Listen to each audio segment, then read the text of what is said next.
न्यायाची मागणी करणं हे तुम्हाला कदाचित नाही कळणार.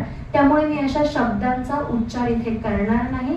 मी एक खेळाडू म्हणून इथे आलेली आहे, तर तुम्ही मला तसंच बोलावं. त्यानंतर प्रत्येक दिवशी मला एक गोष्ट ऐकायला येत होती की ही भाषणासारखी बोलती, ही भाषणासारखी बोलती, ही भाषण करते, ही भाषण करते. मी त्यांना वाचवायचा प्रयत्न करत होते की तुम्ही असे मुद्दे घेऊ नका. बाहेरच्या मंडळींना जर हे केलं तर मला जो मानणारा वर्ग आहे त्यांचा असा गैरसमज व्हायला नको की ताई कारण पर्टिक्युलर एका माणसावरती किंवा एखाद्या व्यक्तींवरती बोलते तर हे लोक त्याच्या त्या विरोधात तर नाहीये, तिच्या त्या विचारांच्या विरोधात तर नाहीये ना.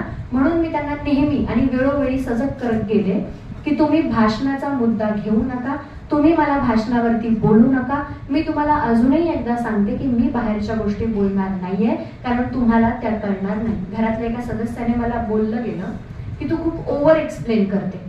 त्यावेळेस मी तिला जेव्हा समजावत होते तेव्हा माझे शब्द असे होते की मी यासाठी ओव्हर एक्सप्लेन करते की मे बी 20 वर्ष चळवळीत आहे, माझा जन्म चळवळीचा आहे, ती सवय लागली आहे शब्दाची, बंडखोरीची, विद्रोहाची, त्या शब्दांची सवय लागलेली. चुकून जर माझा कधी असा शब्द जातोय आणि तुम्हाला कळला नाही तर हे तुमचं आणि माझं दोघांचंही नुकसान आहे. त्यामुळे मी ओव्हर एक्सप्लेन करतेय की तुम्हाला कुठे असं नको व्हायला की अरे ही बोलून गेली आणि आम्हाला काहीही कळलेलं नाहीये.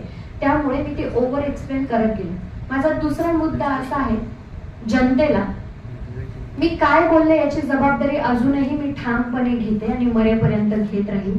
जर अख्ख्या महाराष्ट्राला मी चुकीची वाटतीये तर मी मरण पत्करेल, पण मी माफी मागणार नाही. या गोष्टीवरती अजूनही मी ठाम आहे. मला जर शिक्षा देत असाल तर छत्रपती शिवाजी महाराजांच्या एखाद्या किल्ल्यावरून माझा कडेलोट करावा अशी माझी इच्छा आहे, पण मी अपमानाला सामोरे जाणार नाही. स्वाभिमानाने मरेल हा माझा शेवटपर्यंत पण असेल. मी जे बोलले त्याची जबाबदारी मी घेते. मला पूर्ण बोलू दिलं गेलं नाही तरी सुद्धा मी एक्सप्लेन करत राहिले की माझा हा मुद्दा होता.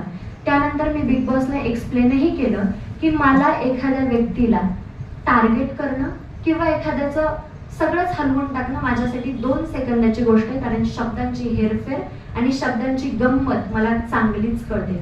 मी त्यांना डायलॉगचं उदाहरणही दिलं. मी त्यांना हे सांगितलं याच्यावरून तुम्ही काय समजाल शब्दशः अर्थ घ्यायला गेले तर,